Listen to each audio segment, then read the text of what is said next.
पिछले लेक्चर्स में हम एसिड बेसिस एंड सॉल्ट को कम्प्लीटली कवर कर चुके हैं। नाउ इस लेक्चर के अंदर हम एसिड बेसिस एंड सॉल्ट के कुछ इंपॉर्टेंट क्वेश्चंस को पढ़ेंगे, कुछ इंपॉर्टेंट क्वेश्चंस डिस्कस करेंगे जिससे हमें इस चैप्टर का एक क्विक रिवीजन मिलने वाला है। सो स्टार्ट करते हैं इंपॉर्टेंट क्वेश्चंस में। पहला क्वेश्चन हम देखते हैं, name the acid present in following. कुछ हमको सब्सटेंस दिए हुए हैं, उनके अंदर कौन सा एसिड प्रेजेंट होता है वो बताना है। तो सबसे पहला है हमारा टोमेटो। तो टोमेटो के अंदर होता है oxalic acid. Second is vinegar, vinegar के अंदर होता है acetic acid. And third is tamarind, तो टेमेरिंड के अंदर प्रेजेंट होता है टार्टरिक एसिड। तो ये बहुत ही सिंपल बेसिक सा क्वेश्चन था पहला, कि टोमेटो के अंदर ऑक्जेलिक एसिड होता है, विनेगर के अंदर प्रेजेंट होता है एसिटिक एसिड और टेमेरिंड के अंदर प्रेजेंट होता है टार्टरिक एसिड।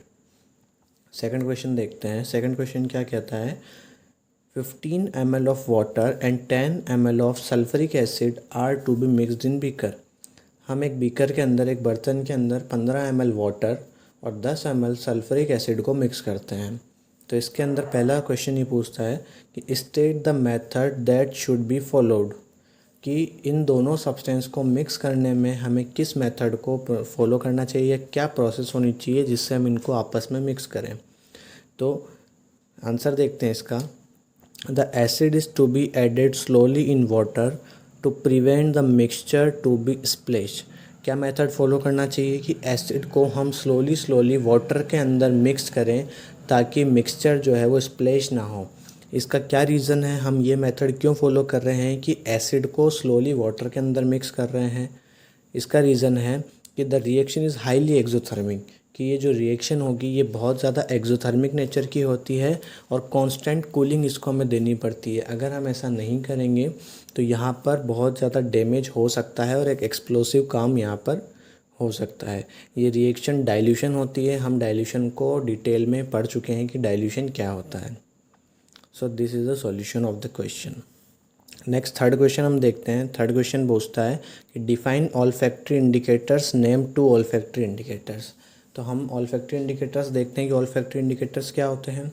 तो दो substances whose smell changes in acidic और बेसिक सॉल्यूशन। ऑल्फैक्टरी इंडिकेटर्स वो सब्सटेंस होते हैं जो किसी एसिडिक या बेसिक सॉल्यूशन के कांटेक्ट में आने पर अपनी स्मेल को चेंज करते हैं। तो ऐसे सब्सटेंसेज होते हैं ऑल्फैक्टरी इंडिकेटर्स। दो ऑल्फैक्टरी इंडिकेटर्स जो हम देखते हैं वो है onion juice and vanilla juice. ये एग्जांपल है ऑल्फैक्टरी इंडिकेटर्स के। नेक्स्ट क्वेश्चन हम देखते हैं। नेक्स्ट क्वेश्चन है, white colour powder is used by doctors for supporting fractured bones. ये क्वेश्चन में कहता है कि डॉक्टर्स फ्रैक्चर्ड बोन्स को सपोर्ट करने के लिए वाइट कलर के पाउडर को यूज़ करते हैं। पहला क्वेश्चन है कि right chemical name and formula of the powder, कि उस पाउडर का केमिकल नेम और फार्मूला क्या है। तो केमिकल नेम हमें पता है, that is plaster of Paris, और उसका फार्मूला होता है CaSO4.12H2O। सेकंड क्वेश्चन इसके बारे में पूछा जाता है कि right chemical equation of the change occur when it is mix with water. जब इस प्लास्टर ऑफ पेरिस को वाटर के साथ मिक्स किया जाता है तो हमें पता है कि हमें एक हार्ड सॉलिड मास ऑब्टेन होता है, तो उसकी केमिकल इक्वेशन लिखनी है।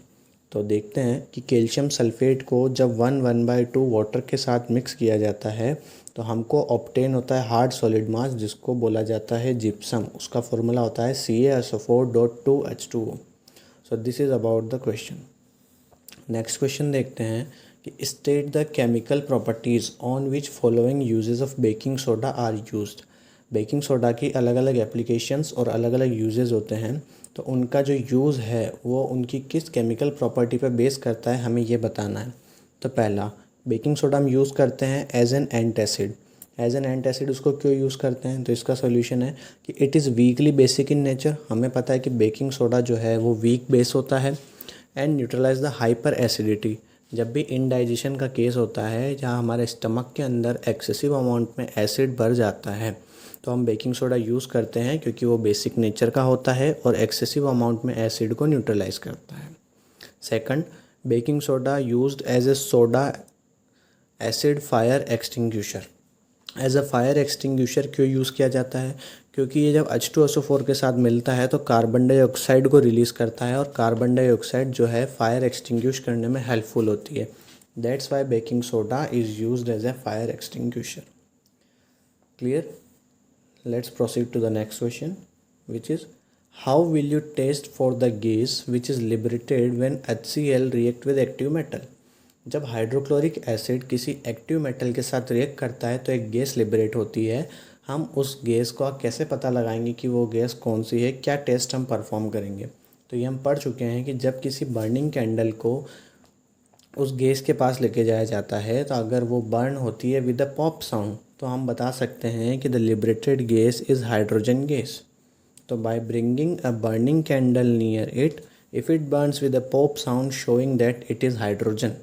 So this is the method by which we can test for the gas which is liberated when hydrochloric acid react with any active metal. Clear? Now what is the next question? Classify following salt into acidic, basic and neutral. हमको कुछ salts दिए हुए हैं और उनको classify करना है कि कौन सा सॉल्ट एसिडिक है, बेसिक है या न्यूट्रल है। पहला हम देखते हैं पोटेशियम सल्फेट। तो पोटेशियम सल्फेट एक न्यूट्रल सॉल्ट होता है।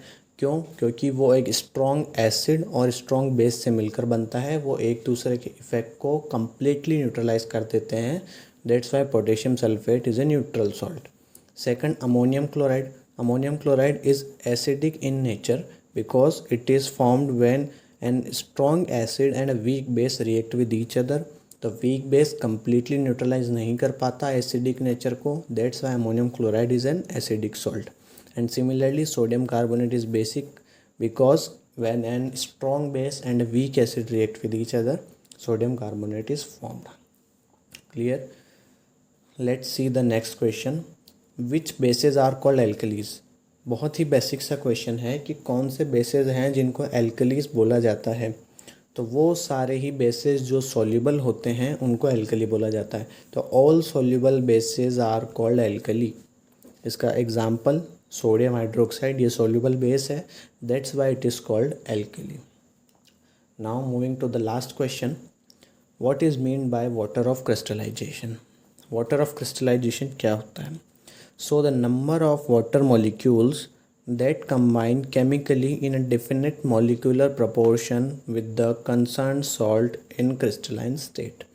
तो नंबर ऑफ वाटर मॉलिक्यूल जो किसी एक पर्टिकुलर डेफिनेट प्रोपोर्शन के साथ किसी सॉल्ट के साथ ऐड रहते हैं, that is known as the water of crystallization. Example CuSO4.5H2O, here 5 water molecules are added to that salt in a definite proportion. That's why it is called a water of crystallization. So ये questions helpful हैं हमारे chapter के एक quick revision के लिए। That's all.